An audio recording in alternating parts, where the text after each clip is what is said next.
Join our YouTube channel to learn surgery in a simple way. So let's see this case of a rectal cancer.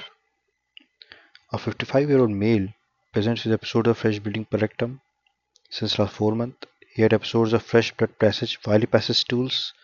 Blood was separate from stools and painless. Let's look at the keywords here.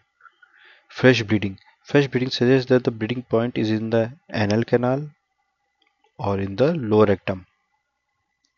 Lower rectum. So because anal canal and lower rectum, the blood has not got enough time to get mixed with stool, so it passes separate from the stool. While if the bleeding point is higher up in the colon, there will be sufficient time for blood to get mixed with stool, so whole stool will get red in color and discolored. So fresh bleeding, we know that something is wrong in the renal canal or lower rectum. There is a fresh blood passage while it passes stools. Blood is separate.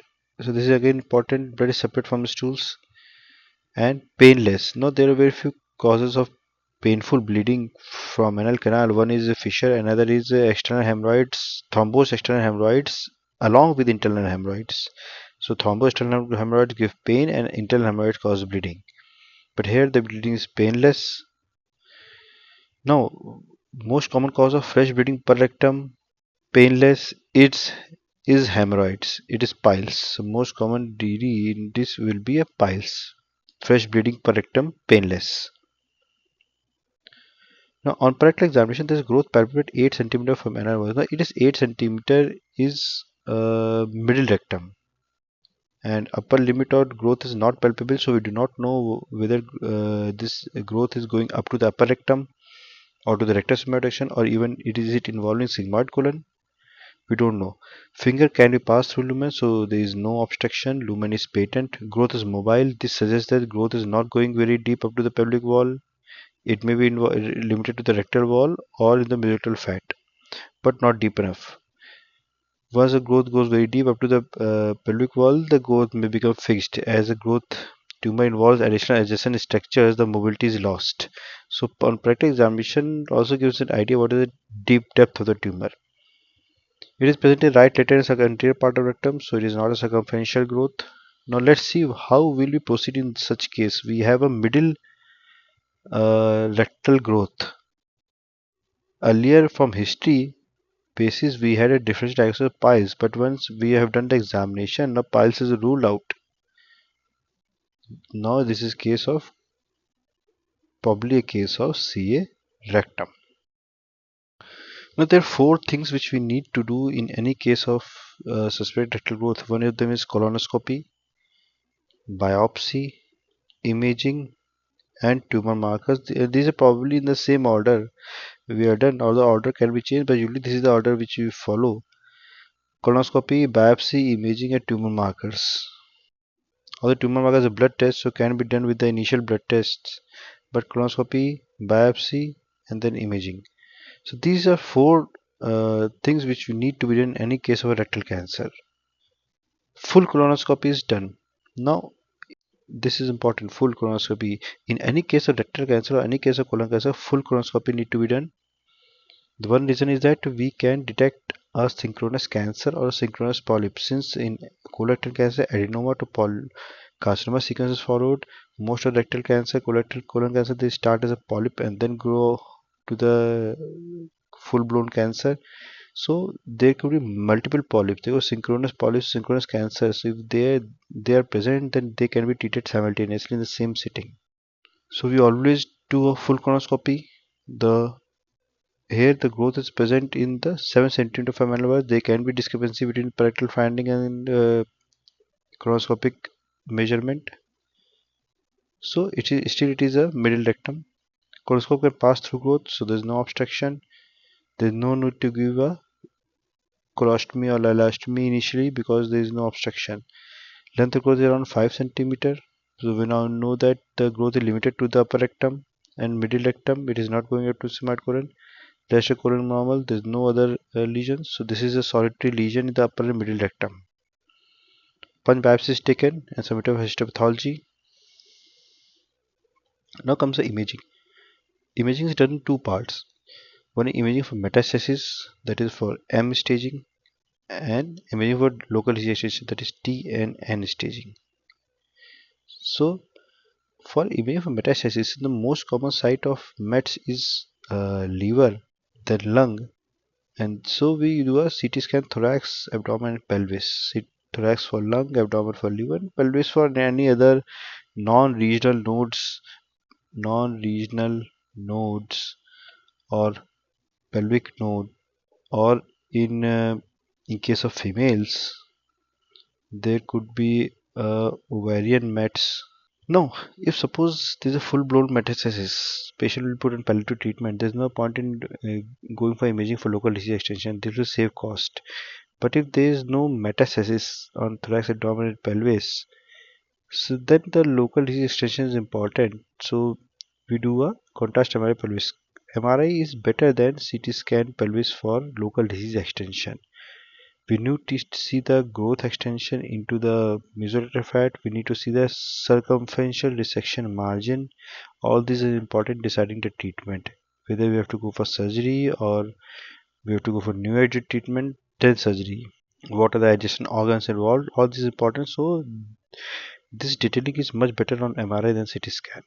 PET scan helps in differentiating those lesions which are visible on CT scan, but a radiologist is not able to appropriately categorize them because their size is too small. So these lesions could be meshed, could not be meshed. We have to rule out. So we use a PET scan. And second thing, suppose there is a locally advanced disease. You know this locally advanced disease, even if there is no mets visible on CT scan, some clinicians they do get a PET scan done because PET scan is more sensitive for metastasis, and there are many mets which can be invisible on CT scan but visible on PET scan, and this is very important, classifying a locally advanced patient as either M1 or M0. So biopsy is done. Now we have a biopsy report. Suppose biopsy report is poorly differentiated adenocarcinoma. CT thorax abdomen reveals no metastasis. It is M0 case. Contrast MRI pelvis is done now. So growth infiltrating into mesorectum with a few mesorectal nodes and fat standing. So disease is outside the rectal wall. It has crossed the muscles into the mesorectal fat. Fat when adjacent organ is maintained. Adjacent organs include the prostate, seminal vesicles, in females, vagina, uterus. So here, fat plain with adjacent organ is maintained. Now, what is the plan of management? In any cancer case, in most of cancer, if plan is asked, it is best to say start with the word multimodality treatment. There are very few cancer in which single modality is effective. So we are mostly using a multimodality treatment, surgery, radiotherapy, chemotherapy, and you can also add immunotherapy and targeted therapy to this, and many more therapies will come in the future. So at present, the best answer is the multimodality treatment. Surgery, radiotherapy, and chemotherapy are the three most important modalities to treat a CA rectum. Now, what are the options? There are three options. We can either do first surgery, then go for adjuvant treatment, or we can give a radiotherapy initially and then do a surgery and chemotherapy, or we can start with chemotherapy and then do a surgery and give radiotherapy. So there we have three options. Now, according to all the guidelines, in a disease, if disease is into the mesorectum, there are mesorectal nodes, then if when we are doing a surgery, there will be chances of local recurrence tumor deposits in the pelvis, the residual deposit which will lead to recurrence. So by guidelines, the best option comes out to be a neoadjuvant radiotherapy followed by surgery and chemotherapy. So we start with a neoadjuvant radiotherapy. In it, this is not limited to rectal wall; it is locally advanced disease. So start with a neoadjuvant radiotherapy, and then we downstage the disease, shrink the disease, then we go for surgery, and then we keep the patient on adjuvant chemotherapy. So this is a plan which is mostly followed in such diseases. If suppose this is a very early rectal cancer limited to the rectal wall, just infiltrating into the muscles limited to submucosa, then we can straightaway go for surgery. But in locally advanced disease, where disease into the mesorectum, there are multiple mesorectal nodes, it is better to go for a neoadjuvant radiotherapy. Now, patient completed neoadjuvant long course chemoradiation. So there's a long course, so there's also a short course chemoradiation. In short course chemoradiation, we give a decreased number of fractions, we sterilize the area of radiation and go for surgery. Here, full blown long course chemoradiation is given. Now, what is timing surgery? Patients completed chemoradiation. Should we operate immediately after radiation? The answer is no. We should give a healing time, because there will be inflammation. There will be because of inflammation, there will be adhesion. The surgery will be difficult. There will be bowel edema, other tissues edema, bladder edema. So all these can make surgery difficult and more chances of collateral damage. So we give a waiting time of about 1 to 1.5 months, and then patient is planned for surgery. So in surgery, what are the options we have? Abdominal resection, anterior resection, low anterior resection. So abdominal resection is out of question. APR means complete removal of the anal canal rectum. It is done only when the external sphincter is involved, or patient is having a very lax sphincter, then there is no point in preserving it. So abdominal is rarely done. Here the disease in the middle and upper rectum, lower rectum and anal canal are not involved, so there is no point in doing a abdominal resection. So this option is null. Anterior resection and low anterior resection. Anterior resection, low anterior resection depends on the peritoneal reflection. In front of the rectum, there is a anterior reflection of the peritoneum. Any dissection which is done in the after opening the anterior reflection, if the dissection is done in the inside the pelvis below the anterior reflection of peritoneum, it is a low anterior resection. Cutting through the anterior reflection of peritoneum, going inside the pelvis, so it will be a low anterior resection. Now, what about margins and mesorectal excision? Now, mucosal margin and mesorectal margin, there are two types of margins. Suppose this is a rectal wall, and this is a mesorectal fat. So, if this is a tumor, where will we cut the bowel? Here, here, here, and where will we cut the mesorectum? At the same level at bowel, or higher, lower down? So these are the questions about the margin. There are two types of margin: mucosal margin where the bowel is cut, and mesorectal margin where mesorectum is cut. Now, for bowel margin, a 2 centimeter margin is distal margin sufficient. It also said that post long course radiation, if there is a good effect of radiation, then even 1 centimeter may be feasible. So here at least 2 centimeter of the mucosal margin is taken if the disease is well differentiated. But now in this patient we have poor differentiated. In poor differentiation, it is said that at least 5 centimeter mucosal margin must be taken. So distal mucosal margin is 2 centimeter to 5 centimeter. This is a point where bowel will cut distal to tumor. Now where the mesorectal margin is cut. In case of upper rectum, we have a lot of mesorectal fat down below, so there is no point in removing all the mesorectal fats. We take a 5 centimeter margin of a mesorectum and then we cut the mesorectum on both sides. But if disease is lower down, then there is no mesorectum left after 5 centimeters, so we dissect up to the pelvic floor. Upper rectal cancer, partial mesorectal excision is done. In middle rectal cancer and lower rectal cancer, total mesorectal excision is done. Now, in case of upper rectal cancer, why partial mesorectal excision is done? If this is a bowel, this is a mesorectal fat, and this is a hair. So we are transecting bowel hair. So if we are removing this mesorectal fat from here, if we remove whole mesorectal fat, then where will the vascularity for this stump come?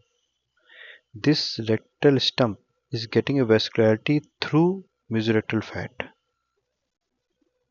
Rectal vascularity comes through mesorectal fat. So removing whole of the mesorectal fat while preserving the bowel will lead to devascularization of the stump. So we need to preserve vascularity by preserving the part of mesorectal fat in case of upper rectum. in case of mid and lower rectum, we are already removing most of the rectum, so we remove the most of the mesorectal fat also. So low anterior resection is done with total mesorectal excision, with colorectal stapler anastomosis, with curvinostomy. This may be optional. Now histopathology comes, which is reveals poor differentiated adenocarcinoma. Infiltrating beyond muscle layer, we know the mesorectal fat was involved. One node is positive. LVI, PNA are poor risk factor, they are present. So final disease is PT3N1. Now, any node positive makes it stage 3 disease. Low risk node negative stage 1. High risk node negative stage 2. Any node positive is stage 3 and stage 4 is metastatic. So nodes are positive, so irrespective of T stage, it is a stage 3 disease. In stage 3, patient is always given adjuvant chemotherapy. So indication for adjuvant chemotherapy is high risk stage 2. High risk means there's LVI present, there's PNI present, patient was in obstruction, the perforation, there's a T3, T4 disease, or there's adequate lymph node dissection is not done. So these are the high risk stages, stage 2 cases. So adjuvant chemotherapy is given high risk stage 2 or stage 3. So here, since we have a stage 3, so we plan the patient for adjuvant chemotherapy. What are options with chemotherapy regimes? I won't go into deep in the chemotherapy regimes. There, just remember two regimes: FOLFOX and CAPIOX. FOLFOX is 5-FU, leucovorin and oxaliplatin. CAPIOX is capecitabine and oxaliplatin. So CAPIOX and FOLFOX. So what is the targeted therapy? Bevacizumab, which is anti-VEGFR, cetuximab, which is anti-EGFR. Targeted therapy have no role in adjuvant treatment, they have role in palliative settings. So if we are not going for a curative approach, like suppose there is extensive metastasis and we are going for a palliative setting, then we can add a targeted therapy to increase the survival. Join our YouTube channel to learn surgery in a simple way.